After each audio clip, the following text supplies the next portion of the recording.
Hey folks, Trubie here. So last time we tried to lay down the groundwork for 40K, give you a little info on the universe and what's up with it. We did the Death Guard and the Ultramarines. So this time, we're going to try to do Orks. The last video was a lot to cram into one video. Orks, it's a little easier, so this should be a little shorter. So let me start my handy dandy slideshow here. Ooh-hoo. So, who are the Orks? What's the deal? They're actually a fairly ancient species.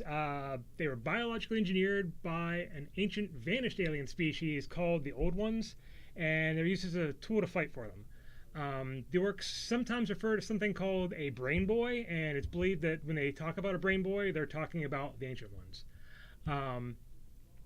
So yeah, that was the term they were using for their creators.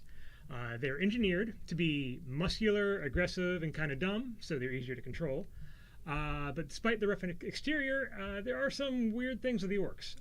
So like their ability to cobble together ramshackle tools of war is actually part of a genetic knowledge sort of scorched into their DNA by the Old Ones. And it's used by a type of Ork known as the Mech Boy. We'll get into Mech Boys here in a little bit. Also interesting is Psychers are very rare amongst the Orks. There is like something called a Weird Boy, but they're kind of rare.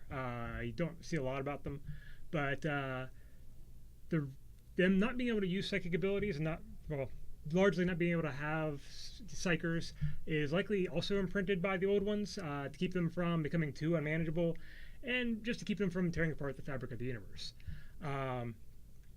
But that said, Orks do still have a kind of a collective psychic ability where it's a collective belief. So like if they believe something as a collective, it becomes true. Things like yellow paint on missiles go boom better. Red paint makes vehicles go faster. And they're cobbled together weapons. Like frequently they'll work great for them, but if any other force tries to pick them up, they don't work. It's like sort of a miracle that anything actually works. So yeah, otherwise, there's not much else history-wise to say about the Orks because they don't really keep a history. They don't worry about the past. They don't worry about the future. They live entirely in the here and now. They're always looking for a fight and trying to figure out who's the strongest. That's actually their culture. And that strongest will often rise up and become the Ork's new war boss, or if he's really, really strong, he'll become a Ork warlord. But the war boss or warlord acts like the chieftain who commands everything, and his power is sort of enforced by another authority figure, the Nobs, which Nobs is supposed to be seen as a bastardization of the word noble by the Orks. Basically, they're always thought to sort of speak in a weird Cockney slang, but that's our interpretation of it.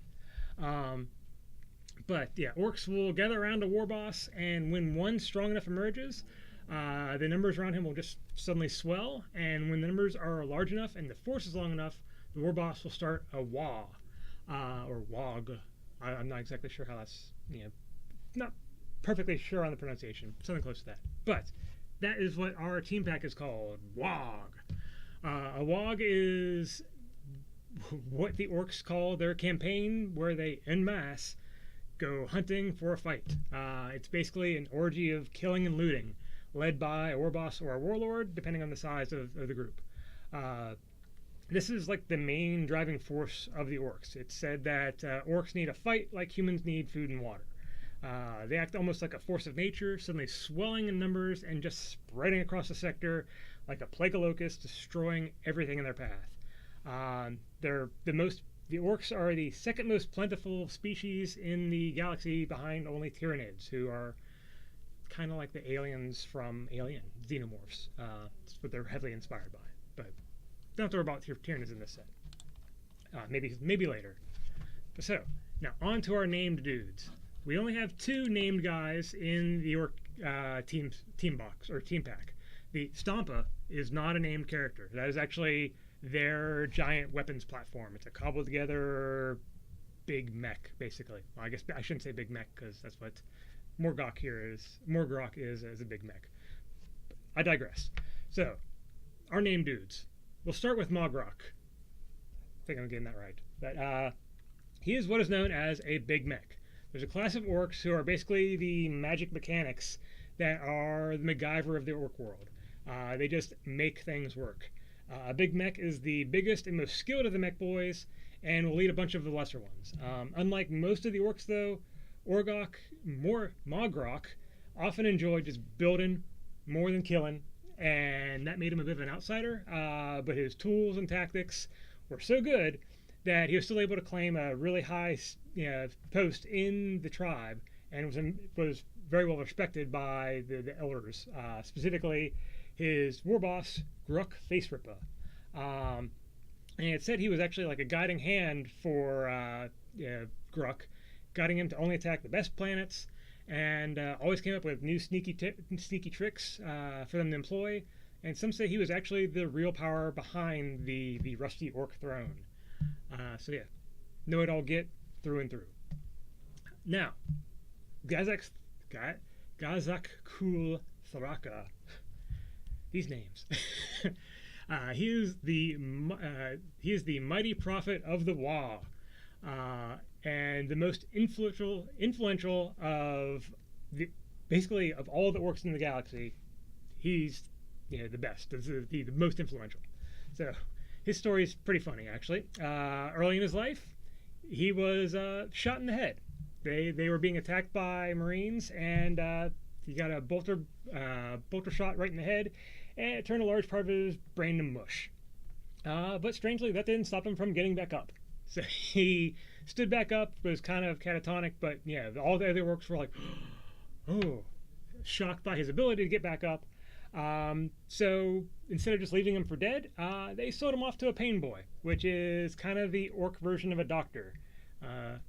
So that pain boy experimented on him, and his name was Mad Doc Grotznik. After Mad Doc Grotznik finished his operation, putting bionics, wires, goo, all just crammed in Gazakul's head, he woke up. Then he sealed it off with an adamantium plate, and Gazakul lived again. He was immediately when he woke up, he had a vision of uniting orcdom in the greatest Wa of all time, and that was going to be his driving force. He felt he was the chosen of the orc gods, Gork and Mork. And actually, the title here, Prophet of Gork and Mork. So that's what he wanted. That Gork and Mork, they wanted him to lead the orcs in the greatest battle in all the galaxy, and that is Gazak Thulthraka. So yes, that is it for these two.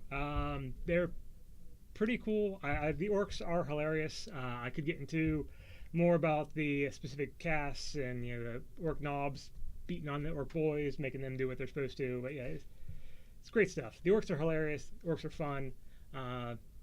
You've got the I'm forgetting their names. The guys with the rockets on their back. I can't believe I'm forgetting their name, but I can't keep on forgetting them. But anyway, yeah, orcs, they're hilarious. They've got the cool magic that makes things work. Gotta love them. And that's it for this time. See, nice and short. Next time I'm going to try to go over the I'm just having all sorts of brain farts this evening. But anyway, going to go over the Space Wolves next time. Talk about what's the deal with them. And also, coming up, I'm going to talk about campaign play, a new way to play Dice Masters, something that I thought up, trying to mix sort of kill team, Warhammer 40K kill team with Dice Masters, and specifically the 40K set. So stay tuned. I'll get to that soon. Until then, see you later.